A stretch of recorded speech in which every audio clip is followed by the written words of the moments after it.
देखिए, तो आइए हम लोग सीखेंगे कि प्रकाश होता क्या है। ठीक है, तो प्रकाश क्या है ना? प्रकाश एक प्रकार की ऊर्जा है।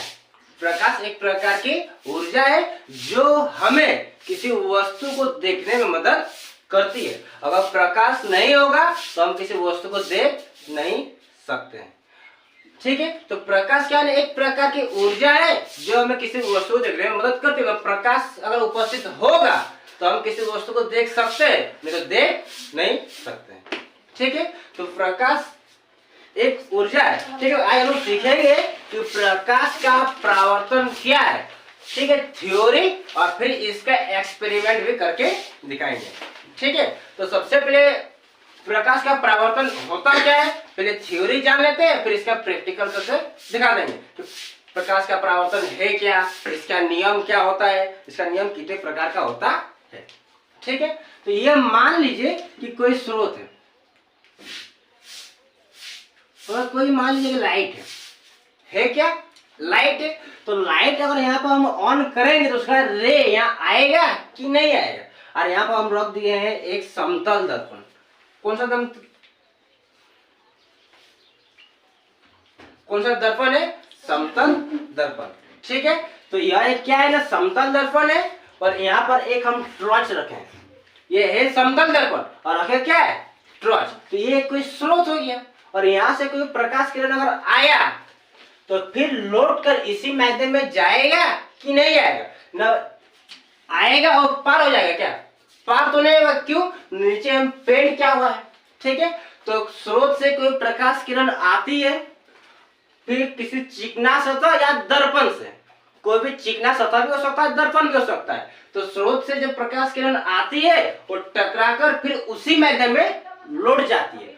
आती स्रोत से, टकराता है दर्पण से और फिर टकराकर लौट जाता है। तो इसी प्रक्रिया को प्रकाश का परावर्तन कहते हैं कि स्रोत से कोई प्रकाश किरण आती है और दर्पण से टकराने के बाद फिर उसी माध्यम में लौट जाती है। तो इसी प्रक्रिया को क्या बोलते हैं? प्रकाश का परावर्तन कहते हैं।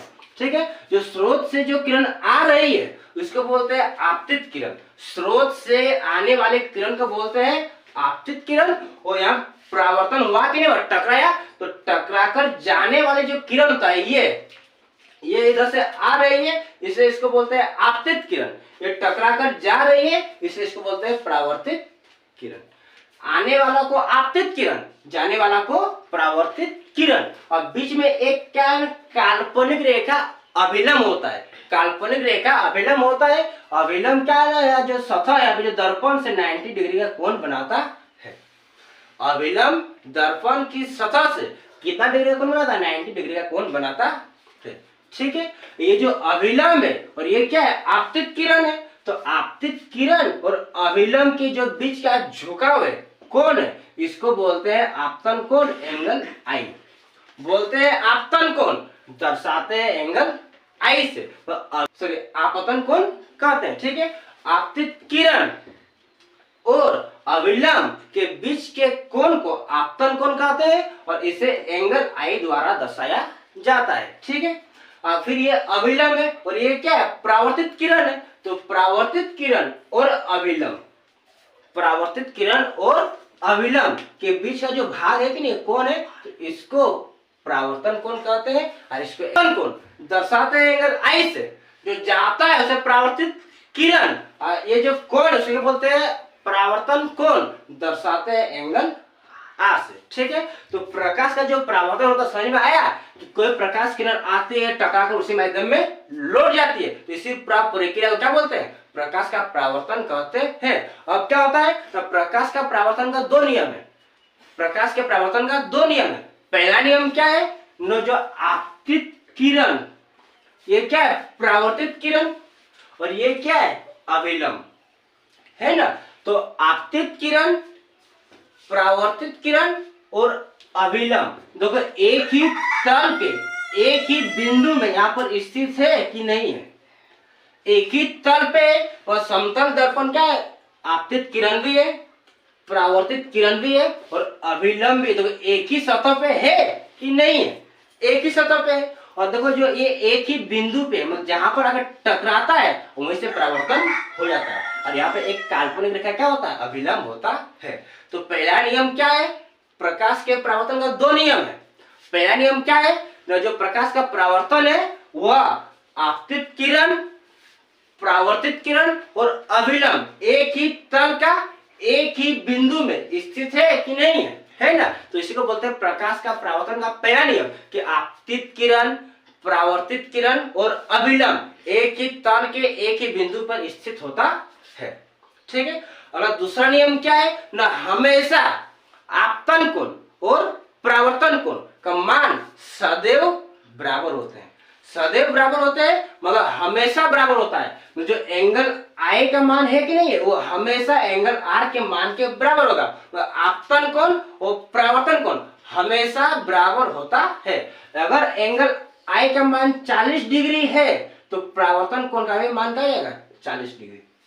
ठीक है, प्रैक्टिकली दिखाएंगे कैसे हो रहा है। और आपतन कोण का मान 40 तो परावर्तन कोण का भी मान 40। अगर ये 50 तो ये भी कितना जाएगा, 50। ठीक है, तो पहला नियम क्या समझ में आया कि आपतित किरण, परावर्तित किरण और अभिलंब एक ही तल के एक ही बिंदु पर स्थित होता है, समझे। और फिर दूसरा क्या है ना, आपतन कोण और परावर्तन कोण का मान सदैव बराबर होता है और एंगल आई और एंगल आर हमेशा बराबर होता है। ठीक है, अब मान लीजिए कि बोल दिया कि जो आपतित किरण है, आपतित किरण है वह दर्पण के साथ, वह दर्पण के साथ 60 डिग्री का कोण बनाता है। कितना का, 60 डिग्री का। ठीक है, जो आपतित किरण है वह दर्पण के साथ कितना डिग्री का कोण बनाता है ना, 60 डिग्री का कोण बनाता है। तो परावर्तन कोण एंगल आर का मान क्या होगा। ठीक है, तो अभी बताया जो अभिलंब है वह दर्पण के साथ 90 डिग्री का कोण बनाता है।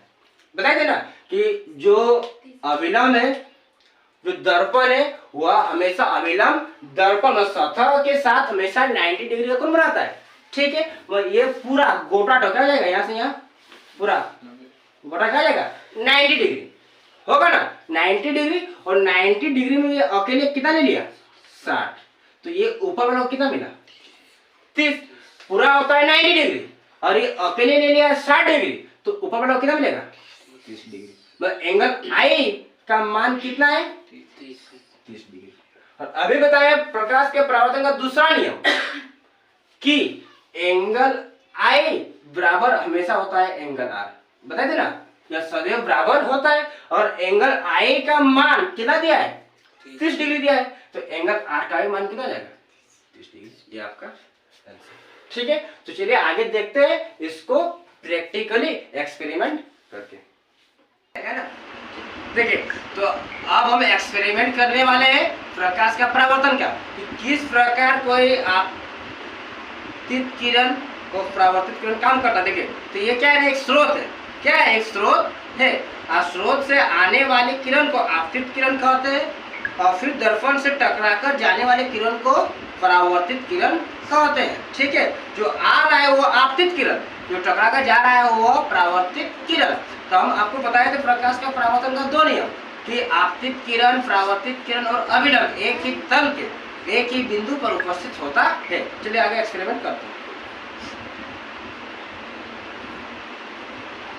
देखिए, तो ये मान लीजिए कि क्या है, आपतित किरण जो जा रहा है वो आपतित किरण, सॉरी जो आ रहा है वो आपतित किरण, जो टकराकर उसी माध्यम में लौट के जा रहा है वो परावर्तित किरण। जो रेड दिखाई दे रहा है ये क्या है, अभिलंब। ये एक काल्पनिक रेखा होता है, ठीक है, और यह तल के लंबवत होता।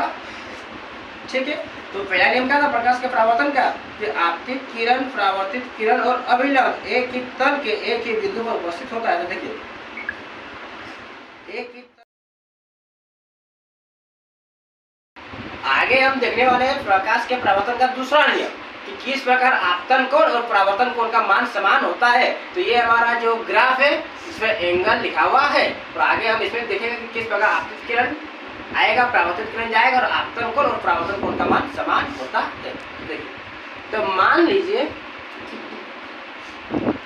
देखिए, तो ये मान लीजिए कि देखिए हम कितना में ये जो है आपतन कोण कितना 50 डिग्री है ना, 50 डिग्री। तो देखिए आपतन कोण भी कितना है 50 डिग्री है। आपतन कोण और परावर्तन कोण का मान समान है, तो ये उसका दूसरा नियम था। अब मान लीजिएगा हम करेंगे 40 डिग्री में, तो देखिए क्या होता है। तो 40 डिग्री में अगर लेके गए तो देखिए उधर भी 40 हो गया, हुआ ना। तो आपतन कोण का मान 40, तो परावर्तन कोण का भी मान कितना हो गया 40, हुआ ना। अब मान लीजिएगा हम 20 में लेके गए, तो देखिए जैसे हम 20 में लेके गए तो उधर पे कितना हो रहा है 20 में ही हो जा रहा है, ठीक है। तो इस प्रकार आपतन कोण और परावर्तन कोण का मान सदैव बराबर होते